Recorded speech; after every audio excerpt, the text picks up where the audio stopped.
Here is someone who knows a thing or two about running a bar and making things right here in the United States. Singer, songwriter, and Redneck Riviera Bar founder John Rich joins us now.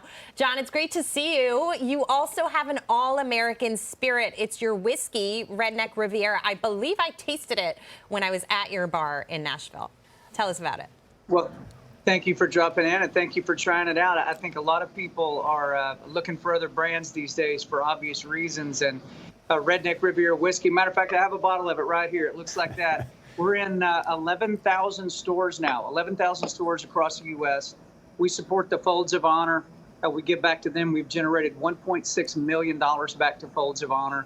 And redneckriviera.com, you can find a store with your zip code. I think the point is that brands that a lot of people have been loyal to for a really long time, they feel like they cannot be loyal to those brands anymore because of stances that they're taking. You just talked to Yingling.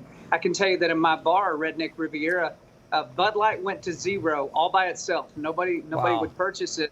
And guess what they're buying now? Yingling. A lot of people moving to Yingling. So we're proud to have a brand like that at Redneck Riviera. Well, I know some people in Pottsville, Pennsylvania who like the sound of that. You brought up Bud Light. They're taking a huge hit this year. But I wonder, you do a lot of work with entrepreneurs. You're an entrepreneur yourself. One side of that story is sort of the boycott story, moving away from something. But the other side of it is the entrepreneurship story. What kind of opportunity does this create for new brands, new products, new businesses? What kind of entrepreneurship are you seeing in your sphere, especially in this space right now? Well, it's when you're an entrepreneur and you're going up against the giant companies, the first thing you have to make sure you do better than them is you better have a superior product.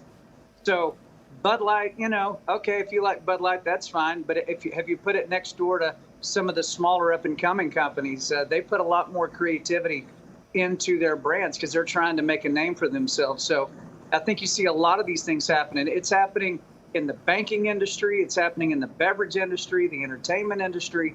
It happened in the coffee industry when Black Rifle Coffee showed up. So I think you're seeing a lot more of these opportunities being taken advantage of. Honestly, listen, pick your lane, run down your lane, and the customers will ultimately decide who's the winner and who's not. I want to talk about the lane that Gen Z is running in right now. Great new study out this morning showing that Gen Zers actually are some of the stingiest tippers, especially at restaurants. Does that ring true for you? Well, I can tell you that the patrons at Redneck Riviera, we have all types, all ages come through there. Nashville is actually now the #1 bachelorette destination in America. It took Vegas out a couple of years ago, so we're #1. But no, people tip really well in Nashville. But I would say if you don't tip well, it probably means that you've never worked very hard and hoped somebody else would tip you. You don't understand what that really means, that great service and going above and beyond deserves a good tip. So maybe they need to get out and work a little bit harder and get their hands dirty and understand what that means. Well said. Well, we love beer advice and work ethic advice from you, John Rich. Thank you so much for your time. Thank you, guys.